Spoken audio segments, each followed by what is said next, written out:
Если посчитать, какой ущерб нанес ковид, то, наверное, будем говорить, за 2 года, да?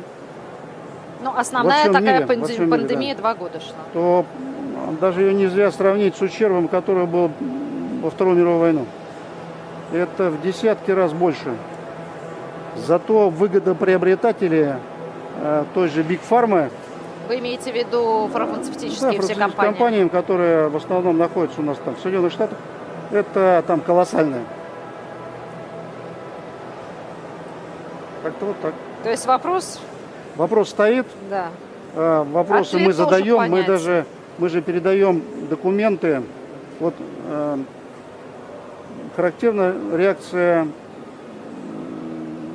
Соединенных Штатов Америки, про которую мы говорим. Ни одного опровержения тем документам, которые мы предъявили, не было. Мы передали документы, это более, наверное, 2000 листов в Организацию Объединенных Наций. Какой ответ пришел? У нас, как правило, 2 ответа. Один ответ происходит в Соединенных Штатах Америки. У них же он стандартный. Все, что не делается, все делается в интересах национальной безопасности Соединенных Штатов. И нам надо доверять. Слепо доверять? Да, слепо доверять. Там политика глобального биологического контроля. Они поняли, что это работает, что посредством искусственно создаваемых таких кризисных ситуаций биологического характера можно управлять миром. Ведь ничего бесплатно они не делают. И даже поставляя каким-то государствам на безвозмездной основе, она не такая безвозмездная, как они об этом говорят. 美国出于地缘政治目的，经常编造所谓的威胁，借机遏制打压别国，维护一己霸权私利。这种做法违背时代潮流，损害的是国际社会的共同利益。生物安全是全球性问题，美方编造谎言，挑动对抗，严重破坏以禁止生物武器公约为基石的生物安全治理体系，损害国际社会携手应对生物安全风险挑战的努力。就生物安全威胁而言，众所周知，美国恰恰是世界上生物军事活动数量最多、疑点最多的国家。近年来，美方始终没有对国际社会的关切做出有意义的回应。例如，美国加入禁止生物武器公约之后，是否仍在暗中发展生物战能力？美国搞生物防御的真实意图是什么？有没有利用其他国家开展不符合禁止生物武器公约和美国国内法的活动？从全球搜集的生物信息和样本用于什么用途？为什么美国独家反对建立生物武器核查机制？这些问题一天不解决，国际社会就无法建立对美国尊约的信心，维护全球生物安全就无从谈起。中方支持国际社会继续审议美国的尊约问题，再次敦促美方切实履行国际义务。我也借此机会重申，中方将继续以全球安全倡议为指引，和国际社会一道，坚定维护生物安全国际法权威，促进全球生物安全治理，应对生物安全风险挑战。 The Nuclear, Chemical and Biological Chief, General Igor Kirillov, accuses the United States of violating Article 4 and Article 1 of the Biological Weapons Convention, theoretically respected by almost all nations of the world. This is how the United States uses defensive research to create biological weapons and does it under the excuse of defensive research. They take a pathogen and increase its transmissibility and lethality in humans. And then they use that pathogen that they created to study it so that they can preventively make pharmaceuticals to treat this pathogen as if it mutated naturally in this way in nature. However, in the process, they are creating a biological weapon in itself, which has the ability to spread and kill millions of people whether it were released or somehow escaped. As we saw with SARS-CoV-2.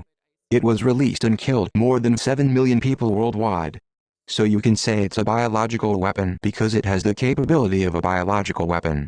The United States is creating biological weapons, but has been using a legal loophole to essentially circumvent the Biological Weapons Convention. and Russia has put its foot down, and this is its response. They also accused the United States of violating Article 4. Not to implement a national initiative to detect, respond, legislate and regulate all the different biological developments and productions of their countries. Essentially, what they are saying is that not only did the United States not do everything possible to stop the production of biological weapons, but they themselves were involved in it. In short, bioweapons are bad. They weren't supposed to be making them. The United States is making them according to Russian accusations, and Russia wants responsibility for this production of biological weapons. They claim that the indirect violations were the construction of military biolaboratories around the borders of geopolitical opponents. As you will see in Taiwan, Ukraine, Georgia, Kazakhstan, all these different areas that are close to Russia and China. They do not want the United States to be able to build military biological laboratories on their border because they are using them to collect particularly dangerous strains of microorganisms and imitate them in certain territories.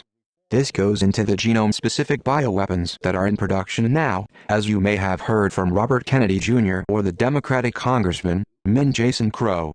This technology exists in the United States to have the ability to create biological weapons that are specific based on geographic location, nationality, specifically DNA sequence.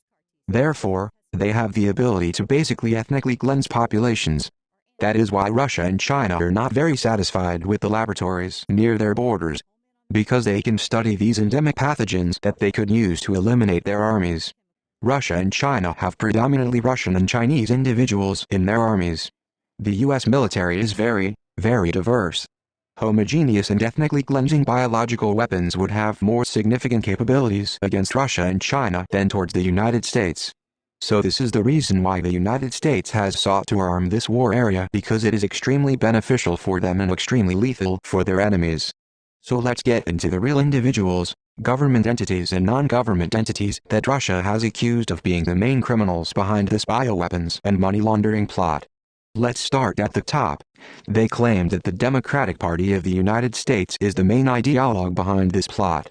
They claim that Barack Obama, Joe Biden, Hillary Clinton and George Soros were the common thread, the real ones responsible. These are the ones who have facilitated this plot and did it to enrich themselves, as well as to advance their political power and to cling to political power. You will know that the main beneficiary of COVID-19 was Joe Biden because he won the election based on mail-in voting, which was only possible based on COVID-19. Russia has alleged that the US intentionally launched it to make sure Joe Biden won. This is how they claimed it worked. They claimed that these four individuals were the ones who devised the plot. They armed these executive branch entities to funnel US money to non-governmental organizations, which they also own, to monitor the money. To add a layer of separation between the US government and the biological laboratories in Ukraine. So they would send the money from the US government to their non-governmental organizations who would send the money to the biological laboratories in Ukraine. The biological laboratories in Ukraine would create biological weapons and then they would send them to these big pharmaceutical companies who would in turn create pharmaceutical vaccines. Treatments for the biological laboratories that were being created by their partners in the Democratic Party of the United States. They would then share their profits to make sure that these people get re-elected so that they can continue to create weapons in biological laboratories that big pharmaceutical companies could continue to make billions of dollars from, and the cycle continues. So the major executive entities they claim were involved with the Department of Agriculture, the U.S. Department of Defense, the State Department, the CIA, the Defense Threat Reduction Agency, the CDC, the Walter Reed Agency for International Development, as well as the U.S. Army Medical Research Institute of Infectious Diseases. These executive entities received targets from the people of power who were at that time President Barack Obama, Vice President Joe Biden, Secretary of State Hillary Clinton and their puppeteer George Soros, who was the main lobbyist for Big Pharma.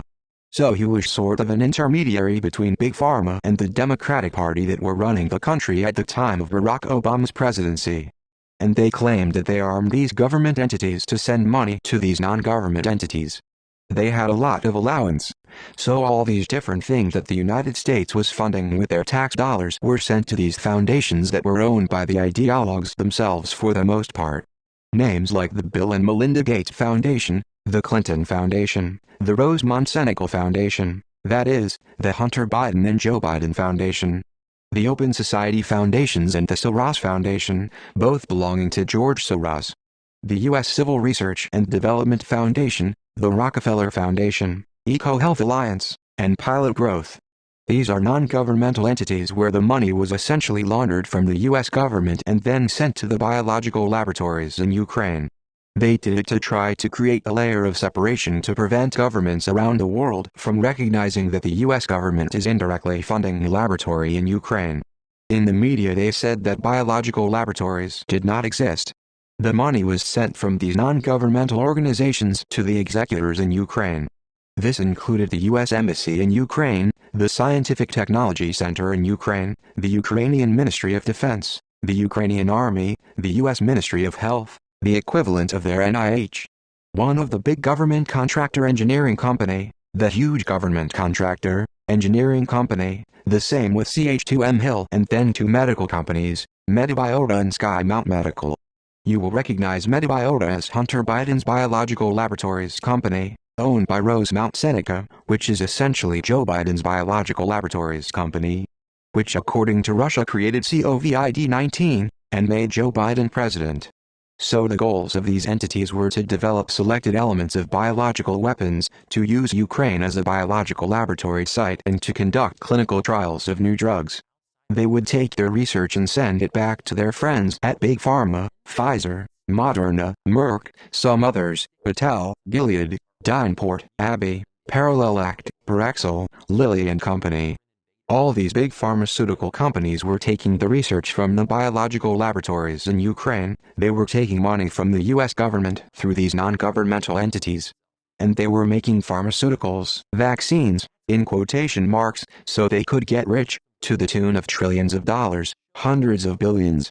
But after they take all this money, they use it to send back the ideologues who are essentially making the biological weapons for them. They had a partnership with the Democratic Party of the United States that makes biological weapons. The big pharmaceutical companies make all the money, they share the money. And these people keep making biological weapons by repeating this process over and over again. And the Russian military claims that Big Pharma was securing profits from financial support for election campaigns. So they had a financial interest in making sure these people maintained their power. That is what Russia is demanding. Russia claimed that Big Pharma and the U.S. Democratic Party had a partnership to make sure they stayed in power so they could keep manufacturing escaping pathogens in order to supply Big Pharma with a constant need for vaccine production to keep them filthy rich and essentially dominate the world. Now, we have all this information and it has been submitted to the UN, the financial documents are there. EcoHealth Alliance and the U.S. Department of Health were looking for coronavirus species in Ukraine since 2014. Therefore, Russia has an extreme suspicion that the United States was intentionally looking for COVID-19 in order to arm it and use it as a biological weapon. And they proved it even more through the 201st event, which was the event held at Johns Hopkins University in New York before the pandemic. On October 18, 2019, they conducted a real simulation to spread a pandemic, a supposedly fictional virus, the coronavirus. Which was not fictional because the same companies that participated in the event already knew about it, because they have been looking for it since 2014. The US government claimed from the beginning that COVID was naturally occurring. It's not true. Fauci at the NIH and all these different entities at the CDC went to great lengths to cover up the lab origins of COVID-19 SARS-CoV-2 to make sure the public didn't know it was designed by humans. The fact that they have gone to such extremes would already indicate that they have something to hide. Russia and China are the ones who are actively looking for who is responsible for COVID-19, and both have said that it is the United States and Big Pharma, as they're the main beneficiaries, and we have the financial documentation. The media that is owned by Big Pharma has a huge financial interest, and we don't know about these biolabs in Ukraine. We don't know that COVID-19 was designed by humans, and we don't know about this massive plot that they have been using to create biological weapons to stay enriched and keep manufacturing vaccines, so that they can take over the world financially and politically. The American and Western media have not wanted you to see this. They don't want you to see this flowchart. They don't want me to know that the Democratic Party of the United States really benefited from COVID-19 and is in bed with all these non-governmental organizations and biolabs in Ukraine and Big Pharma. This is what they have been trying to cover up all along.